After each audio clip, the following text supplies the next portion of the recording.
and y'all had the groundwork. The foundation was already laid for you. You don't have to think too hard. You're not adding anything. There's not too many characters to follow. That was a crazy flop to me. Crazy flop. Yeah, especially when it's like a staple, like when it comes to like horror, because horror is not a big category in like manga. But when it comes to staples of horror, there's two names that stand out: Junji Ito and Uzumaki. Yes. Like you can't mess these up. Like these are supposed to revive. They're supposed to ascend the category to more eyeballs. They're the standard of the genre. Yeah, and then like at that point, you pretty much killed the entire genre at that point. Like, it's disgusting. That's what. I'm not, y'all are haters with this Blue Lock shit. Like, y'all gotta get on Blue Lock meat. Yo, please. All I'm gonna say is now, give me the screen, please. Don't come back to Blue Lock. Like, don't be in this. If you're a part of any communities that disrespected Blue Lock to get them nominated for biggest anime flop, don't come in here glazing when it's turned up Neil Edwards League. Please don't come in here glazing. Don't talk about no J-Rob is fire. J-Rob is shut up.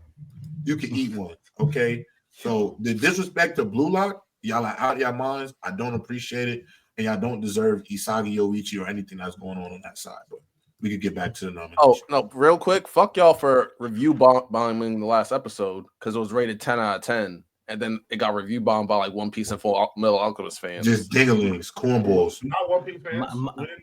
Miles sent that text. A bunch of cornballs. Not us. It wasn't us. All right. One of the only 10 out of 10 this year in anime, but it flopped, man. This 10 in TV period. It was the only 10 out of 10 in this. Biggest anime flop. Wait, what were the options?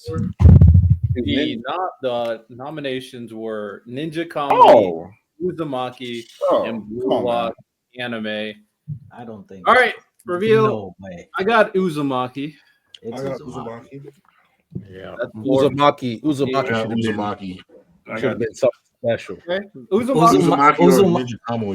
Uzumaki was supposed to put seinen anime on the map, and it did for the wrong reasons. My problem, Santo, is to me, like, I don't want to undersell what animators and stuff have to do. I feel like it was such a simple project. You only gave us 4 episodes, right? Like, I don't know how long it was in development. I don't find it believable that you guys couldn't come out with 4 quality episodes. We don't even need the level of quality we got in the first one. You couldn't give us 50%, 75%. Y'all literally, y'all set a crazy bar with the first episode, and then y'all just threw us off a cliff in that second. And I don't feel like it needed to be like that in any way. It was 4 fucking episodes, man. And y'all had the groundwork. The foundation was already laid for you. You don't have to think too hard. You're not adding anything. There's not too many characters to follow. That was a crazy flop to me. Crazy flop. Yeah, especially when it's like a staple, like when it comes to like horror, because horror is not a big category in like manga. But when it comes to staples of horror, there's two names that stand out: Junji Ito and Uzumaki. Yes, like you can't mess these up. Like these are supposed to revive. It's supposed to ascend the category to more eyeballs. They're the standard of the genre. Yeah, and then like at that point, you pretty much killed the entire genre at that point. Like it's disgusting. That's why I'm so high on the summer Hikaru died.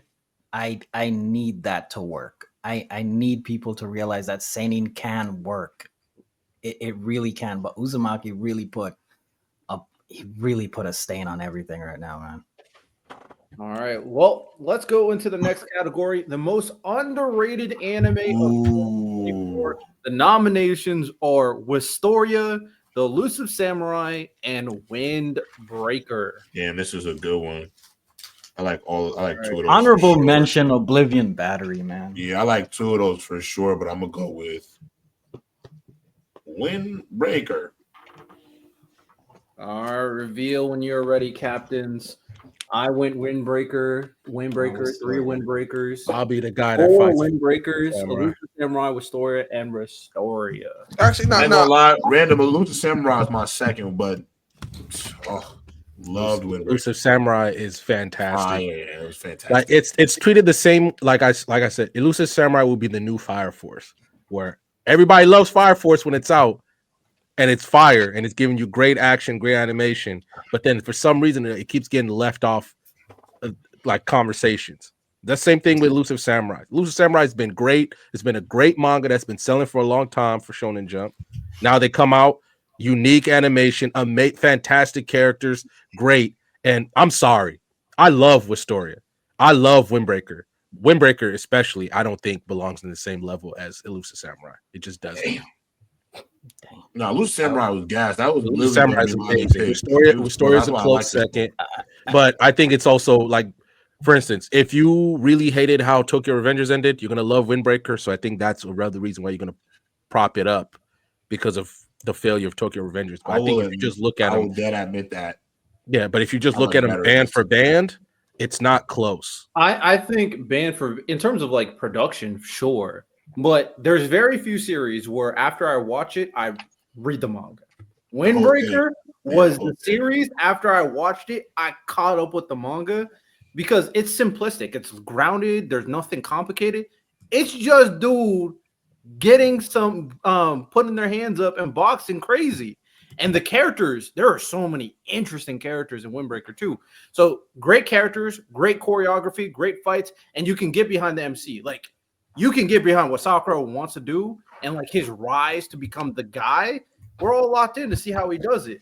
So simplistic story, great choreography, great fights, and great animation, and great storytelling in the fights too. I think if you like this genre, you're gonna love Windbreaker. And y'all love it, and y'all act like y'all love it. Y'all don't love this power, friendship, sweet stuff all the time. So No. Look, I will say one last thing. I'll be quiet. For the people who attack Elusive Samurai, well, this isn't realistic. Like this, nobody would listen to a whole bunch of kids like in a wartime setting. I was like, do I need to show you like every single shonen anime that has ever existed where the world is relying on a 14-year-old to save the planet against a full-grown ass man? But random, I'll push you even further. A lot of these real life like niggas who are doing that, they weren't old ass dudes. Like Alexander the Great wasn't 30 when he was conquering the fucking world. Like he wasn't. None of these dudes were that old. They were all in their teenage years, 15, 16, 17, 18, when they made the most of their empire. So I don't know why it's so far-fetched to believe that. I never, especially like, let's not act like we've seen people give kids immense power, political power, powers over empires, like and ruin them. This one just like, it's just a story. First of all, you're thinking too hard. It's anime. Let's go ahead and chill out. And then second of all, for you to sit like we did watch Deku go band for band with a dude, or all these different ones, Naruto fighting, like all these things happen, and I'm like, come on, y'all. Like I'm just sitting there like I don't understand why we want to say this isn't real. This doesn't make any sense for Elusive Samurai in particular. I just never understood that. There are definitely a lot of young people throughout history. I think people get a misconception on that. But Lonnie, you were about to say something. What were you about to say? Oh, no, nothing. No, I was gonna say Wistoria is great. If you haven't watched it, check it out. To me, it's better than Black Clover. I think it's a better characters. I think a better MC. Great introduction to the story in season 1. Can't wait for season 2. Shout out Black Clover. Coming out. Sure. At least two chapters coming out soon. I think they're dropping 2 chapters soon. Yeah, I saw some leaks for the recent Black Clover chapter. I mean, Adrenaline shows back up. So about time. We need to know what that motherfucker doing. He's not doing anything in that chapter. He's just sitting on a rock. Bruh. I'm getting annoyed by the most powerful do nothing dude I've seen in Shonen. He's just chilling. He's just always chilling. Facts. All right. The winner for most underrated anime is Windbreaker.